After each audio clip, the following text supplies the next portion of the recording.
Nearly every academic study is garbage, a waste, sometimes a fraud of taxpayer money that yields a tsunami of misinformation that kills thousands of Americans. The NIH wants to fix it. Recently, NIH Director Jay Bhattacharya announced a new journal he hopes will transform our corrupt and increasingly dangerous scientific establishment. The core of the problem is something called the replication crisis, where it turns out the majority of even top studies cannot, in fact, be replicated.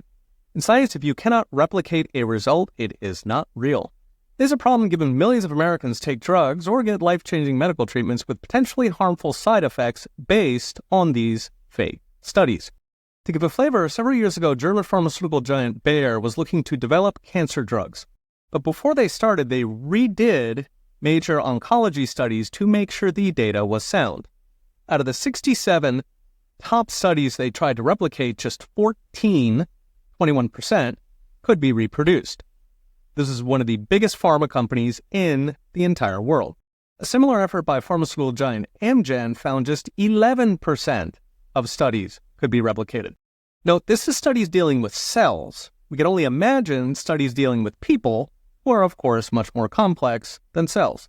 So what percent of psychology, sociology, gender swapping, even economics is false? Perhaps 90%. It could be 99%.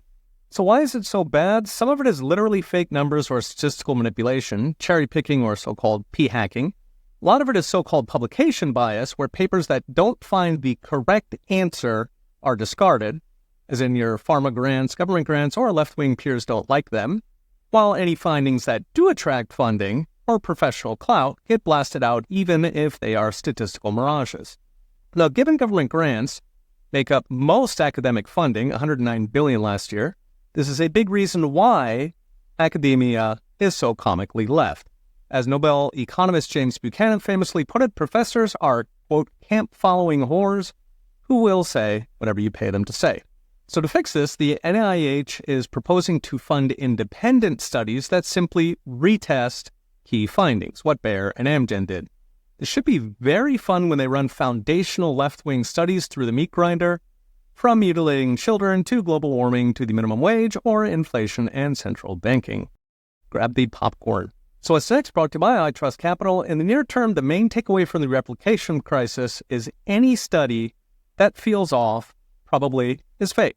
As in, you should assume any study is false, at least until science cleans itself up, meaning not just replication, but embracing skeptics instead of silencing them. The larger issue is government has all but destroyed the core value of science, which is the search for truth. The motto of Harvard University, for example, is Lux et Veritas, light and truth, not a joke. Modern academia instead has devolved into pay for play, funded by pharma companies and a permanent left-wing bureaucracy embezzling taxpayer money to turn truth and light into propaganda. The essence of science, the skepticism and independence, is the defining characteristic, what makes science among humanity's greatest inventions. Instead, our scientific establishment has been corrupted into parody. Replication starts to drain the swamp. Okay, we'll be watching. See you next time.